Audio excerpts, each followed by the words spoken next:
Hey everyone, Andrew Pack here. I'm really excited to share a really quick looking up with you guys. So this year I've decided to do a Reading the Bible in a Year plan. I'm doing a plan called the McShane Reading Plan, which is fairly well known. And in this particular reading plan, they have you do portions from the Old Testament as well as the New Testament, kind of giving you a range as you're reading throughout the year. But in the beginning of the year, one of the portions of the Bible that they have us read is actually the book of Nehemiah.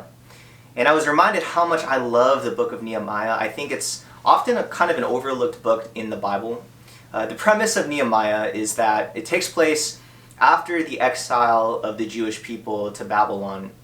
And the main character, Nehemiah, God lays it on his heart to return to the city of Jerusalem, which the people have been exiled from. Jerusalem was in shambles, and Nehemiah has it on his heart to go back to the city and to rebuild the walls of the city. Back in those days, when a city was devoid of its walls, it was devoid of its protection, it was devoid of its status, really, as a place of refuge and safety. So God lays it on his heart and gives him success in appealing to the king to go back to the land of Israel, to go back to Jerusalem to build the walls. And while he's there, he encounters all this conflict, all this opposition from local leaders and from people that don't want the city to be rebuilt. But he ends up rallying the people together, and they end up working together under the Lord to rebuild the walls and to rebuild Jerusalem, really, from the ground up. One of my favorite chapters in the book of Nehemiah is actually chapter 3, because and it's sort of like this subtle thing. You know, you're going through it and it seems like not really much is happening. They're just talking about, this person built this portion and then this person built this portion.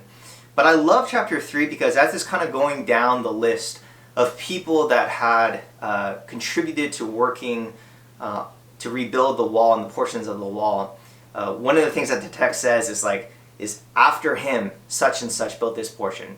And next to him, such and such person built this portion. And next to him, such and such person built this portion. And it's this really amazing reminder that often the work that God calls us to, it's not an individual work.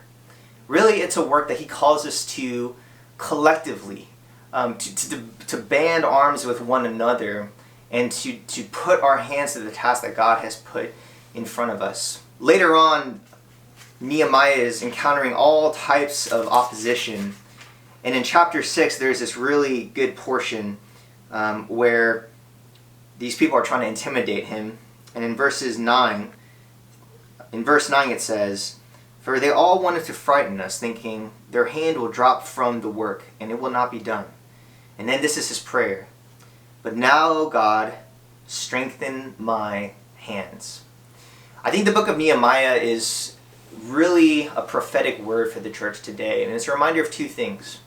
Number one, in this current season that we're in, it kind of seems like coronavirus has stripped a bunch of things away. It's kind of broken down a lot of the things that we're used to.